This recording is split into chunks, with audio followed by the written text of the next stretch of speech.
Jake Morrison walked through the pristine corridors of the Galactic Council Station, his dress uniform pressed and his diplomatic smile firmly in place. The floating city orbited Kepler 442b like a jewel against the stars, its crystal spires and flowing architecture designed to impress visiting species with the Council's power and sophistication. For Jake, it felt more like a prison made of glass and condescension. The human ambassador had made this journey 12 times over the past 4 years, each visit ending the same way. Today would mark lucky number 13, though Jake suspected his luck had run out long ago.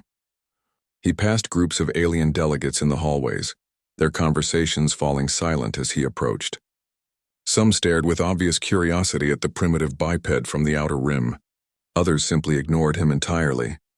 The council chamber doors opened with a soft whisper, revealing the semicircular amphitheater where representatives from 47 different species conducted galactic business. At the center sat Supreme Chancellor Zartek, his 6-foot frame covered in chitinous plates that gleamed under the artificial lighting. The insectoid being's compound eyes tracked Jake's movement as he walked to the petitioner's platform. Ambassador Morrison, Zartek's voice came through the universal translator with its characteristic mechanical inflection. We have reviewed humanity's application for council membership once again. Jake nodded respectfully, though his stomach tightened with familiar dread. He had spent months preparing new arguments, gathering evidence of human progress, documenting their peaceful intentions and technological achievements. The folder in his hands contained detailed reports on Earth's growing colonies, their advances in medicine and science, their efforts to clean up centuries of environmental damage.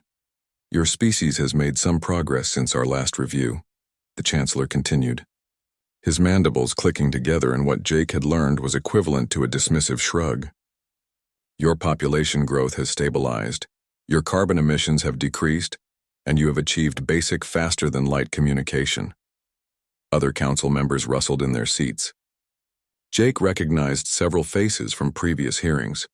The crystalline being from Rigel 7 whose species controlled most of the galaxy's rare mineral trade, the aquatic delegate whose people had mastered biotechnology beyond human comprehension, the energy being from the Vega system who rarely bothered to maintain physical form during these sessions. However, Zartek raised one clawed appendage for emphasis. Your species continues to demonstrate the savage tendencies that make council membership impossible at this time. Jake felt his diplomatic composure crack slightly. Chancellor, with respect, humanity has not engaged in major warfare for over 60 years. Our crime rates have dropped to historic lows, and our colonies have maintained peaceful relations with all neighboring systems. You misunderstand the nature of our concerns, the Chancellor replied, his tone suggesting he was addressing a particularly slow child. Violence is not merely an action, Ambassador Morrison. It is a fundamental aspect of your species' psychology. Your entertainment glorifies conflict. Your sports simulate combat. Your literature celebrates warriors and conquest. The crystalline delegate's voice chimed like broken glass. Even your children play games of war and domination. This is not the mark of a civilized species. Jake opened his mouth to respond, but Zartek raised his claw again. Your species lacks the refinement necessary for galactic civilization. Perhaps in another century, when you have evolved beyond your primitive warrior nature, we can reconsider this application. The dismissal stung worse than usual, partly because Jake knew it was coming, but mostly because he had heard intelligence reports that suggested the Council's real concerns lay elsewhere entirely. He gathered his papers and bowed formally to the assembly. Thank you for your consideration, Chancellor. Humanity will continue working toward the standards you have outlined. As Jake walked back through the corridors toward his ship, he activated his secured communication device. The encryption protocols were human-designed and theoretically unbreakable by current Council technology, though Jake sometimes wondered if their assessment of alien capabilities was accurate. Control, this is Morrison. Package delivered, response as expected. Admiral Lisa Carter's voice came through clearly despite the light-year distances involved. Understood, Jake. Come home. The journey back to Earth took 3 days through hyperspace, giving Jake plenty of time to think about the mission that had consumed 4 years of his life. When he finally walked into the Pentagon's secure briefing room, he found the familiar faces of humanity's military and intelligence leadership waiting for him. Admiral Carter looked up from a stack of classified reports as Jake took his seat. Her gray hair was pulled back in a regulation bun, and her blue eyes held the sharp focus of someone who had spent 30 years protecting human interests across the solar system. "Let me guess," she said without preamble. "Too primitive, too violent, maybe next century." "Word for word," Jake confirmed. "They're not even trying to hide their contempt anymore." President Henry Collins leaned forward in his chair. The 55-year-old former Navy officer had been elected on a platform of human expansion and self-reliance, though few voters knew just how prescient that agenda would prove to be. "Dr. Webb, what's the latest from your department?" he asked. Patricia Webb adjusted her glasses and opened a secure tablet. The former MIT professor had been recruited to head the Xenological Intelligence Division after first contact, and her team had become humanity's eyes and ears throughout Council space. "The intercepts are getting more specific," she reported. "Council military frequencies show increased coordination between the three major powers. The Veltar Empire has moved significant fleet elements to forward positions. The crystalline hegemony has activated reserve mining operations in asteroid fields near human space. The Aquatic Federation has been conducting deep space reconnaissance missions along our trade routes." Jake felt his blood run cold. "That sounds like preparation for military action." "It is," Dr. Webb confirmed. "We've also intercepted communications suggesting they're using something called Operation Cleansing Light as a code name. The transmission fragments mention eliminating the human contamination before it can spread." President Collins was quiet for a long moment, his hands folded on the table. Jake had known the man for 8 years and recognized the stillness that came over him when he was processing difficult decisions. "How long do we have?" the president asked. "Based on fleet movements and supply line analysis, we estimate 6 months maximum," Admiral Carter replied. "They're building toward something big, and all indicators point to Earth as the target. They're going to manufacture some kind of incident," Dr. Webb added. "Make it look like humanity fired first or violated some treaty. Then they'll have justification for what they're really planning." The room fell silent except for the hum of air conditioning and the distant sounds of Pentagon activity. Jake stared at the table, thinking about the alien faces he had tried so hard to win over, the speeches about peace and cooperation he had delivered with genuine conviction. "They never intended to let us join, did they?" he asked quietly. "No," Admiral Carter replied. "They've been afraid of us from the beginning. The warrior nature they keep talking about, that's exactly what terrifies them.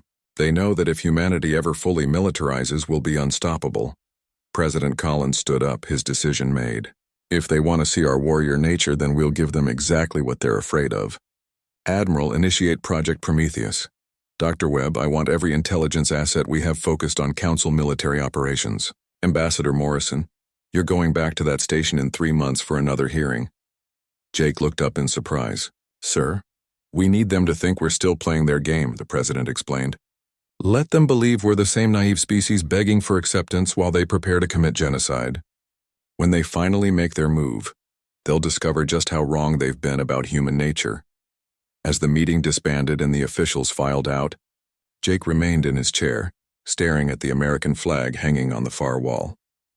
For 4 years he had genuinely believed in diplomatic solutions and peaceful coexistence. Now he wondered if the aliens had been right all along about humanity's true nature. Maybe they were about to find out exactly how right they had been. 3 months later, Captain Ben Rodriguez checked his instrument readings one final time as his small convoy approached the Galactic Council station. The UES Harmony led 2 escort frigates through normal space at a leisurely pace, their engines running at minimal power, and their weapon systems powered down to standby levels. To any observer, they looked exactly like what they were supposed to be. Another routine diplomatic mission carrying Ambassador Morrison back for yet another futile membership hearing. Ben had commanded diplomatic escort missions for 6 years, but this time felt different. The orders came directly from Admiral Carter herself, sealed and encrypted at levels he had never seen before. His crew of 35 included several faces he did not recognize, specialists who boarded just hours before departure with equipment cases marked only with serial numbers. "Captain, we're receiving standard approach vectors from Station Control," reported Lieutenant Nancy Price from the communications console. Her voice carried the bored tone of someone who had made this run many times before, though Ben noticed her fingers dancing across secondary control panels that had nothing to do with routine communications. Acknowledged. Station control. Ben replied over the open channel. UES Harmony requesting diplomatic berth 7 as previously arranged. The response came in the familiar mechanical translation of Chancellor Zarthek's aide. Permission granted, human vessel. Maintain current approach speed and prepare for standard security scanning. Ben smiled slightly as the alien scanners swept over his ships. They would find exactly what they expected. Minimal defensive weapons, a small crew, and one very persistent human ambassador who refused to take no for an answer. They would not detect the specialized equipment hidden in shielded compartments, the advanced communication arrays disguised as life support systems, or the real reason for this mission. Meanwhile, 400 million kilometers away on the far side of Earth's moon, Commander Alice Stone watched the most massive military mobilization in human history unfold with quiet satisfaction. The hidden asteroid base designated Prometheus Station had been under construction for 8 years, concealed from alien observation by its location in Luna's gravitational shadow and protected by stealth technology that made it invisible to Council. Sensors, primary construction bays are reporting full operational status, announced Major Pete Johnson from his position at the tactical display. The massive hologram showed dozens of ships emerging from concealed hangar bays, carved into asteroids throughout the outer solar system. The Retribution and her battle group are ready for deployment. Alice nodded as she studied the tactical display. The UES Retribution stretched over 1 kilometer from bow to stern, her hull bristling with weapon systems that Council science insisted were theoretically impossible. Flanking her were 8 heavy cruisers, 24 destroyers, and a support fleet that included manufacturing ships capable of building additional vessels during extended campaigns. "What's the status on the Solar Lance network?" Alice asked. "Final mirror alignment completed 2 hours ago," replied Dr. Karen Walsh, the physicist responsible for humanity's most ambitious weapons project. "We have 17 orbital mirror stations positioned at optimum solar collection points. Computer models indicate we can focus enough solar energy to cut through Council capital ship armor at ranges up to 50,000 kilometers. The Solar Lance had been deemed impossible by every alien physicist who had reviewed the theoretical papers humans had published years earlier. They considered it an interesting thought experiment, nothing more. Alice suspected they would revise that assessment very soon. Back on the Council station, Ambassador Morrison sat across from Chancellor Zarthek in the same chamber where he had been rejected so many times before. The insectoid being's compound eyes reflected the artificial lighting as he reviewed humanity's latest membership application with obvious disinterest. "Ambassador Morrison, we appreciate your persistence, though we fear it may be misplaced optimism," the Chancellor said through his translator. "Has your species made any significant progress toward the civilized standards we discussed during your previous visit?" Morrison opened his briefcase and removed a carefully prepared presentation folder. "Chancellor, I'm pleased to report several major developments. Earth has established 3 new peaceful research colonies. Our global peace index has reached an all-time high, and we've made significant advances in medical technology that we would be happy to share with the Council." The Chancellor's mandibles clicked together dismissively. "Medical advances are commendable, Ambassador, but they do not address our fundamental concerns about human nature. We have reviewed your species' recent entertainment productions, and they continue to glorify violence and conflict. Surely entertainment cannot be considered an accurate measure of a species' character," Morrison replied with practiced diplomacy.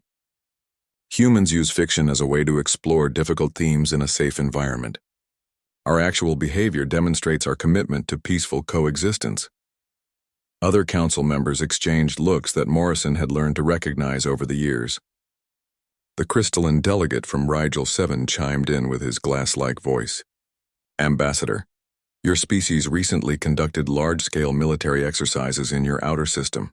This hardly demonstrates peaceful intentions." Morrison nodded earnestly. "Those were purely defensive exercises conducted in response to increased pirate activity along our trade routes. Surely the Council understands the need for basic system defense." What Morrison did not mention was that the pirate activity had been carefully orchestrated by human intelligence operatives using captured alien technology. The exercises provided perfect cover for testing humanity's new weapon systems and training crews for the fleet that officially did not exist. Chancellor Zarthek leaned back in his ceremonial chair.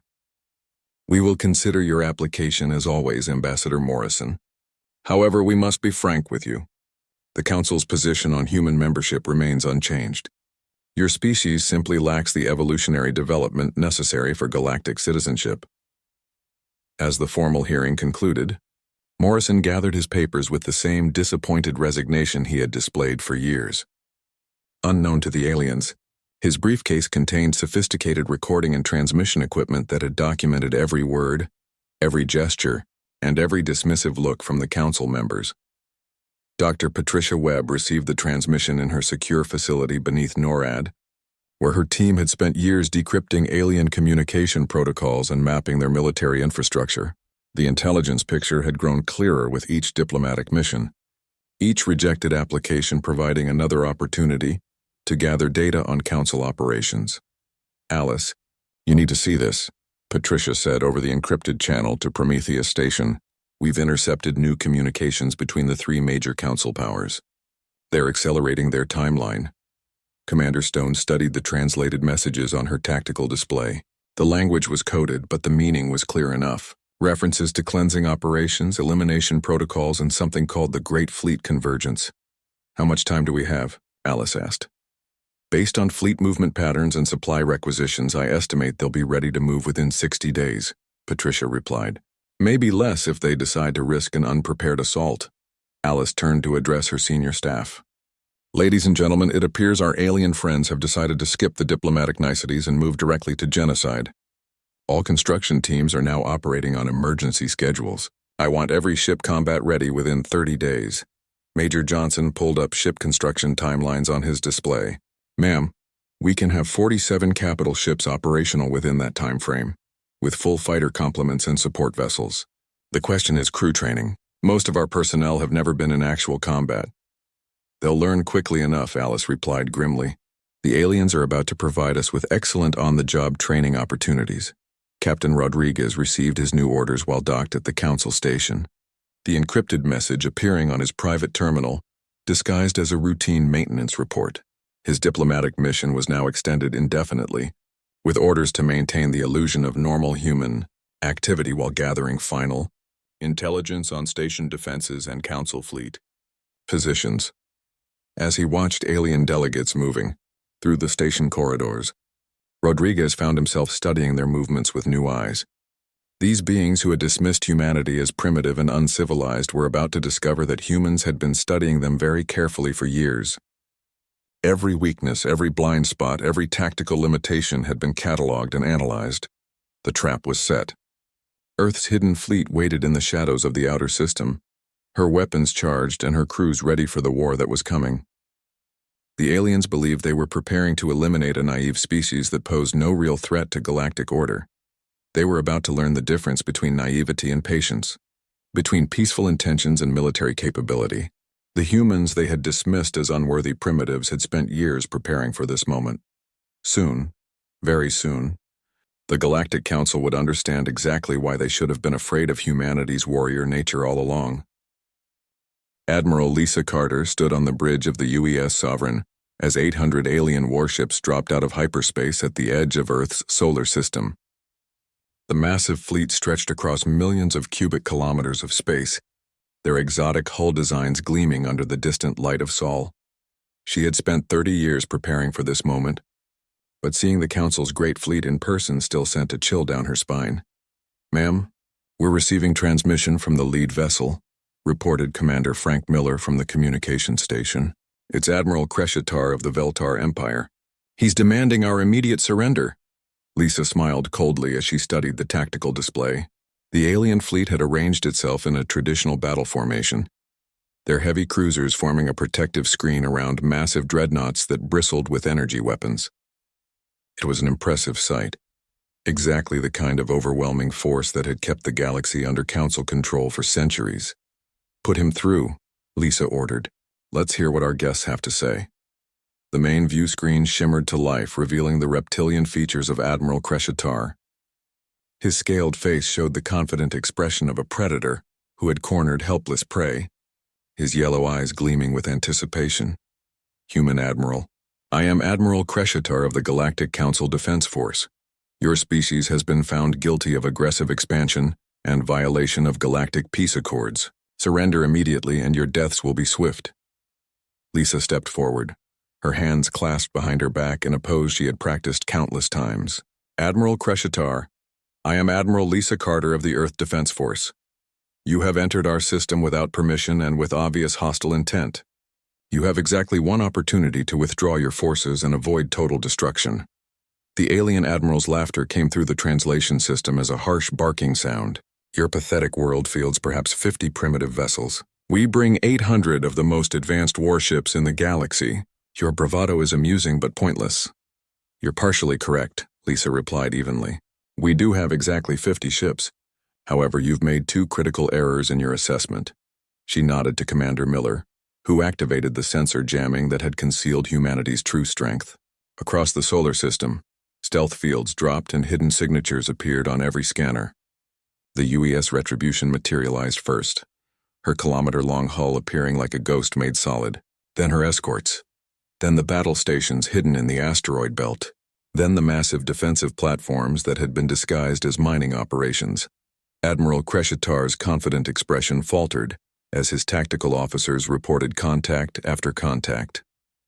The 50 human ships he had expected became 100, then 200, then 500. When the count reached 800 and continued climbing, his scaled features went pale.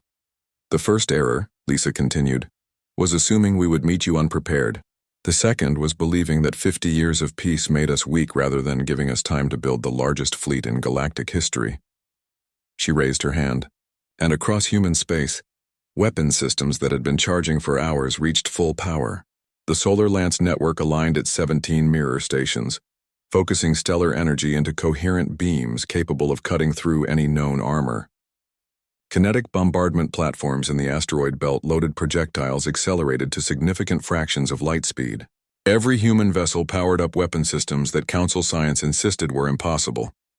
You wanted to see what monsters we could become? Lisa said, her voice carrying across every communication channel in the system. Consider this your final lesson. The battle began with humanity's technological surprises. The Solar Lance fired first, 17 focused beams of concentrated solar energy, lancing across millions of kilometers to strike the alien fleet's command ships. The beams cut through energy shields like they were made of paper, slicing capital ships in half with surgical precision. Admiral Kreshitar's flagship shuddered under direct hits that vaporized entire sections of hull plating. His tactical officers screamed warnings about impossible human weapons as their formation began to disintegrate around them. All ships, attack pattern Omega, Lisa ordered calmly. Show them what we learned from studying their tactics for the past 50 years. The human fleet moved with precision that stunned the alien commanders. Captain Steve Walsh led the fighter squadrons in a devastating opening strike, his pilots weaving through enemy formations with an agility that seemed to defy physics. Human fighters, designed for atmospheric combat that aliens considered impossibly chaotic, danced between massive capital ships like sharks among whales. Control. This is Falcon Leader. Steve's voice came over the tactical channel. Enemy fighter screen is completely disorganized. They fight like they're in a parade formation. Request permission to demonstrate some Earth-style dogfighting. Permission granted, Falcon Leader. Show them how we do things in atmosphere. The human fighters dove into the alien formations with maneuvers that made experienced Council pilots physically sick. Barrel rolls, split S-turns, and vertical climbs that worked perfectly in Earth's gravity, proved devastatingly effective in the three-dimensional battlefield of space.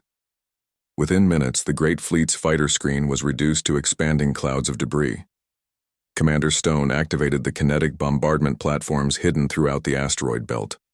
Projectiles weighing several tons each screamed across the system at velocities that turned them into weapons of incredible destruction.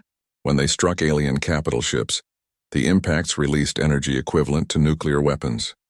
The crystalline hegemony's diamond-hulled dreadnoughts, supposedly impervious to conventional weapons, cracked like eggs under the kinetic assault.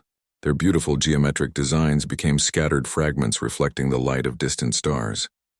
Impossible. Admiral Kreshitar gasped as his tactical display showed ship after ship winking out of existence. Your weapons violate the basic laws of physics. Energy requirements alone should make such attacks unfeasible. Lisa smiled grimly. Admiral, you've spent so long assuming your technology was superior that you stopped innovating. We spent 50 years studying everything you shared with us, then improving on it in ways you never imagined possible. The Aquatic Federation's bioships, grown rather than built and capable of regenerating from most damage, discovered that human plasma cannons burned hot enough to cauterize their healing factors. The living vessels that had terrorized a dozen worlds died screaming across radio frequencies as human weapons reduced them to cosmic ash. Captain Ben Rodriguez, still docked at the Council station, watched the battle through encrypted feeds from the human fleet. His diplomatic mission had become something entirely different as he prepared for the next phase of humanity's plan. Nancy, are the recording systems operational? He asked quietly. Lieutenant Price nodded from her concealed position. Full spectrum recording of the engagement, sir. Every alien communication, every tactical decision, every moment of panic as they realize what's happening. The Great Fleet, which had entered the solar system with such confidence, began to break apart as individual ships attempted to flee. Human vessels pursued them with relentless efficiency, their crews trained for exactly this kind of running battle. Admiral Carter to all human vessels, Lisa broadcast. Any ship that attempts to escape our system will be hunted down and destroyed. The Council wanted to commit genocide against our people. Today they learned the consequences of that decision. Admiral Crescitar's flagship, its hull breached in dozens of places and its crew dying from radiation exposure, managed one final transmission. You cannot do this. The Council will never accept such losses. This means total war across the galaxy. Admiral, Lisa replied, her voice carrying across the dying fleet. The war began the moment you decided to exterminate the human race. We're simply finishing what you started. The final phase of the battle lasted less than an hour. The solar lance continued its devastating work, cutting through enemy vessels with mechanical precision. Human boarding parties led by Marines trained in zero-gravity combat and enhanced with experimental combat stimulants captured enemy ships whose crews surrendered rather than face certain death. When the last alien vessel either fled to hyperspace or exploded in fusion fire, the solar system fell quiet except for the expansion of debris clouds and the rescue signals from human ships recovering their own wounded.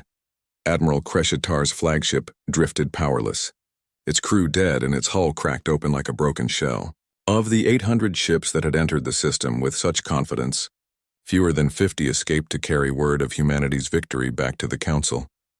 Lisa stood on her bridge, surveying the aftermath of the greatest space battle in galactic history.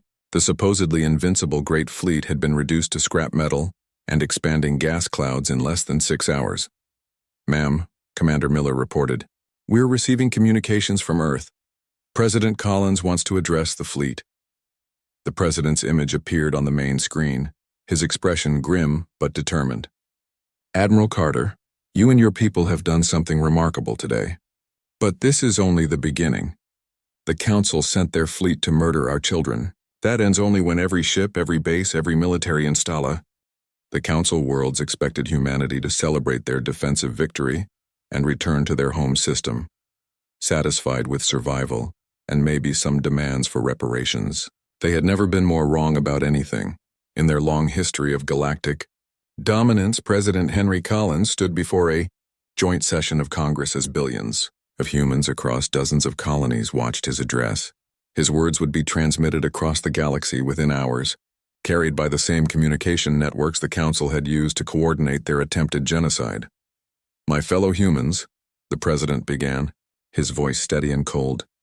3 days ago, the Galactic Council sent 800 warships to our home with orders to exterminate every man, woman, and child of our species. They came to murder our families, destroy our cities, and erase humanity from existence. The chamber fell silent as he paused, his eyes moving across the faces of representatives who had lost friends and family in previous alien raids on outer colonies. They failed, Collins continued, but their failure does not end this matter. They came to our home to murder our children. This ends only when every ship, every base, every military installation that participated in this attempted genocide is reduced to cosmic dust. Admiral Lisa Carter received her new orders 6 hours later, as the Earth Defense Fleet completed repairs and resupply operations. The message was brief and direct. Hunt down every Council military asset within 100 light-years of Earth and destroy them without mercy. Ma'am, long-range sensors are detecting Council fleet movements throughout this sector, reported Commander Frank Miller from his position at the tactical station. It looks like they're attempting to consolidate their remaining forces at Rigel 7. Lisa studied the star charts on her command display. Rigel 7 was the primary military stronghold of the crystalline hegemony, protected by massive orbital defense platforms and a garrison of over 200 warships. The aliens clearly believed their fortress world would provide safety from human retaliation. Signal the fleet, Lisa ordered. All vessels prepare for hyperspace jump. We're going to show the Council what happens when you threaten human children. The UES Retribution led a battle group of 60 capital ships toward the Rigel system, their hulls still bearing scorch marks from the solar system battle. Captain Ben Rodriguez had returned from his diplomatic mission, with complete intelligence on Council fleet positions and defensive capabilities, information that would prove invaluable in the coming campaign. Dr. Patricia Webb's intelligence network had expanded beyond anything the aliens thought possible. Human agents using stolen Council technology had infiltrated communication networks across a dozen star systems, providing real-time updates on enemy movements and strategic planning. Admiral, we're receiving intelligence updates from our assets in Council space, Webb reported over the encrypted channel. The Veltar Empire is evacuating their forward bases and pulling back to their core worlds. The Aquatic Federation has recalled their deep space fleets and gone into full defensive posture. Lisa nodded grimly. They're finally starting to understand what they're dealing with. Unfortunately for them, defensive posture won't save them from what's coming. The human fleet dropped out of hyperspace at the edge of the Rigel system to find the Council's remaining forces arranged in a desperate defensive formation around their fortress world. Admiral Zekmoth of the crystalline hegemony had gathered every available ship, creating a wall of diamond-hulled vessels between the humans and their primary military installation. Human Admiral, came the transmission from the enemy fleet. This is Admiral Zekmoth. Rigel 7 is a sovereign world of the Galactic Council. Your presence here constitutes an act of war against civilized space. Lisa almost laughed at the absurdity of the statement. Admiral Zekmoth, your people participated in a planned genocide against my species. The time for discussing sovereignty and civilized behavior ended when you decided to exterminate human children. The battle began with humanity's now familiar technological advantages. Commander Alice Stone's engineering teams had developed new weapons during the brief respite, including gravity manipulation devices that could literally tear enemy ships apart at the molecular level. Captain Steve Walsh led his fighter squadrons in a devastating attack on the outer defensive ring. The alien pilots, already demoralized by reports from the solar system battle, broke formation within minutes when faced with human tactics they simply could not counter. Control? This is Falcon Leader, Steve reported as his fighters carved through enemy formations. Enemy morale appears to be completely broken. Half their ships are trying to surrender before we even fire on them. The Council's defensive line crumbled with shocking speed as human weapons proved superior at every level of engagement. The crystalline ships, beautiful to look at but designed for intimidation rather than actual combat, shattered under concentrated fire from human plasma cannons. Admiral Zekmoth's flagship, a massive crystal palace that served as both warship and symbol of hegemony power, tried to retreat toward the planet's surface. Commander Stone's gravity manipulators caught it halfway through its escape attempt, crushing the elegant vessel into a compressed sphere of superdense matter. All Council vessels. This is Admiral Carter, Lisa broadcast across all frequencies. You have one opportunity to surrender. Any ship that continues to resist will be destroyed without further warning. The remaining alien vessels began transmitting surrender codes within minutes. Their crews, trained for ceremonial battles and police actions against primitive species, had no stomach for the kind of total warfare humans had brought to their system. But Lisa's mission extended far beyond defeating the Rigel defense fleet. Intelligence reports indicated the planet's surface contained massive underground bunkers filled with weapons, supplies, and strategic planning facilities that had coordinated Council military operations for decades. Stone, prepare the planet crackers, Lisa ordered quietly. Commander Stone's team had spent months developing the most terrifying weapon in human history. The planet cracker used focused gravitational fields to destabilize a world's core, creating seismic activity that would render any planet uninhabitable within hours. "Ma'am, are you sure about this?" Stone asked over the private channel. "There are billions of civilians on that world." Lisa stared at the tactical display showing Rigel 7's blue-green surface. Intelligence estimates suggested the planet housed over 5 billion crystalline beings, most of them non-combatants who had played no direct role in the planned genocide. "Stone, how many human children would have died if their plan had succeeded?" Lisa asked quietly. "All of them, ma'am. Every human child in existence. Then they'll understand why I can't show mercy to a species that planned to murder every child of my people." The planet Cracker deployed from the UES Retribution's cargo bay, a device no larger than a fighter craft but capable of destroying worlds. It descended through Rigel 7's atmosphere and buried itself deep in the planet's crust before activating its gravitational manipulation systems. The effect was visible from orbit within hours. Massive earthquakes shook the planet's surface as tectonic plates shifted under artificial gravitational stress. Volcanoes erupted across entire continents as the world's core began to destabilize. The beautiful crystal cities of the hegemony cracked and fell as their planet literally tore itself apart. Captain Rodriguez documented everything from his position aboard a human reconnaissance vessel. The recordings would be transmitted across the galaxy as proof of humanity's new doctrine. Any species that threatened human children would face complete annihilation. "Admiral, we're receiving communications from other Council worlds," reported Commander Miller. "Multiple star systems are broadcasting surrender codes and requesting negotiations." Lisa nodded as she watched Rigel 7 die.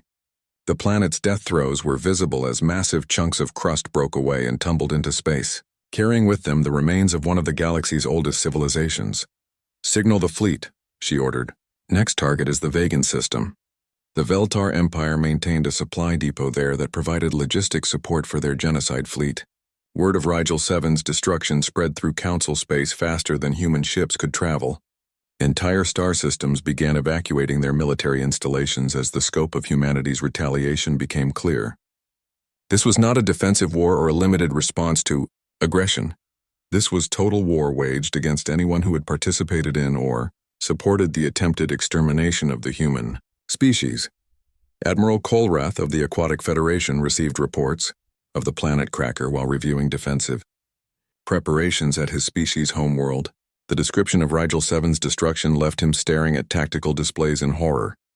"They destroyed an entire world," he whispered to his staff officers. 5 billion beings dead because we supported military action against their species." His chief tactical advisor's response was delivered through the bubbling translation system their species used for air-breathing communication. "Admiral, perhaps it is time to consider that we have awakened something that should have been left sleeping."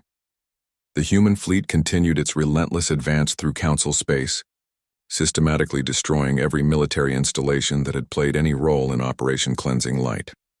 Weapons depots, 6 months after the attempted genocide, Ambassador Jake Morrison walked through the same pristine corridors of the Galactic Council Station where he had once begged for humanity's acceptance.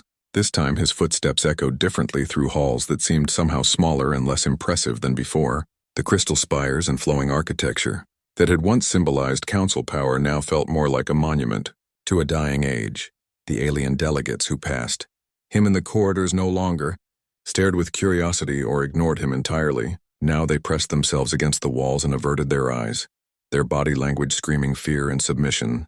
Some trembled visibly when they recognized the human insignia on his uniform. The council chamber doors opened with the same soft whisper as always, but the semicircular amphitheater beyond looked nothing like the confident seat of galactic power Jake remembered. Half the delegate seat sat empty, abandoned by species who had recalled their representatives rather than risk association with the council that had provoked humanity's wrath. Those who remained huddled in their seats like prey animals waiting for a predator to strike. Supreme Chancellor Zarthek still occupied his central position, but his chitinous plates had lost their gleam, and his compound eyes darted nervously as Jake approached the speaker's platform. The insectoid being who had once dismissed humanity with casual arrogance now struggled to maintain even basic composure. "Ambassador Morrison," Zarthek's voice came through the translator with a tremor that the mechanical device could not entirely hide. "We welcome your return to these chambers. Jake placed a datapad on the speaking platform and looked up at the assembled aliens. His expression held none of the diplomatic courtesy or hopeful optimism that had characterized his previous visits. The man who stood before them now represented the most feared military power in galactic history. Chancellor Zarthek, members of the Council, Jake began, his voice carrying clearly through the chamber. I have not come here to request membership or seek your approval. I am here to deliver the terms of Earth's final settlement regarding your attempted genocide of the human species. The word genocide sent visible ripples of fear through the assembled delegates. Several alien representatives began transmitting urgent messages to their home governments, while others simply stared in horrified fascination at the human who had once begged for their acceptance. The evidence is irrefutable, Jake continued, activating the datapad. Intercepted communications, tactical planning documents, supply requisitions, and fleet movement orders all confirm that Operation Cleansing Light was a coordinated attempt to exterminate every human being in existence. Holographic displays throughout the chamber showed the documented proof of the Council's genocidal plot. Ship rosters, communication intercepts, resource allocation reports, and strategic assessments painted a picture of systematic planning for humanity's complete annihilation. Chancellor, Zarthek's mandibles clicked frantically as he attempted to maintain some semblance of authority. Ambassador, surely your species can show mercy. The conflict was a misunderstanding, a failure of communication that escalated beyond what anyone intended. Jake's expression did not change as he gestured to the data displays. There was no misunderstanding, Chancellor. These documents show explicit orders to sterilize every human world, destroy every human installation, and eliminate every trace of our species from the galaxy. The crystalline delegate from what remained of the Rigel system chimed in with his glass-like voice, though the sound now carried notes of desperation rather than arrogance. Ambassador Morrison, your people have already extracted terrible vengeance for our actions. Entire worlds lie in ruins. Billions of our people are dead, and our military capabilities have been completely destroyed.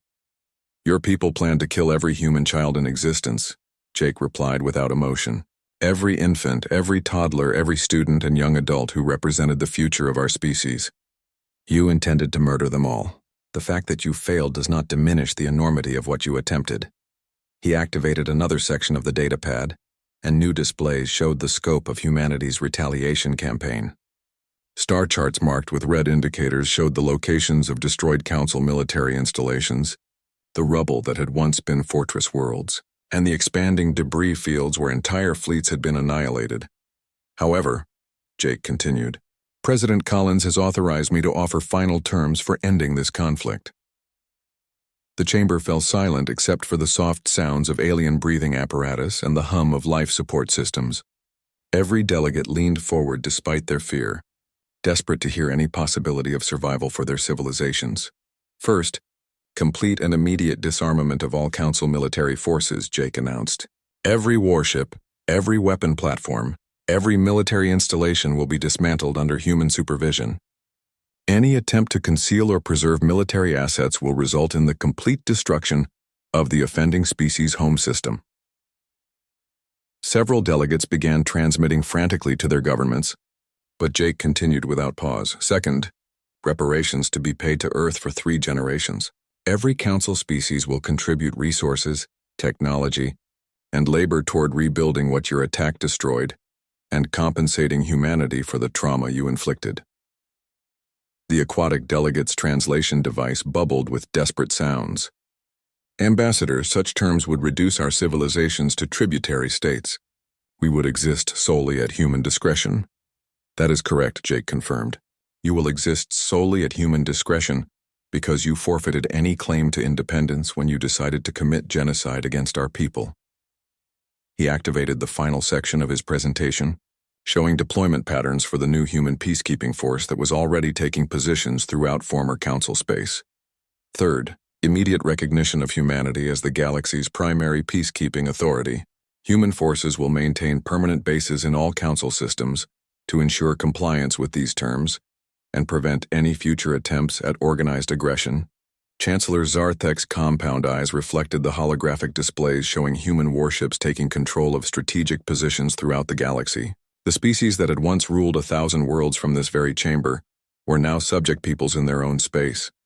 These terms are non-negotiable, Jake stated firmly. Any council species that refuses to comply will be treated as a continuing threat to human security and eliminated accordingly.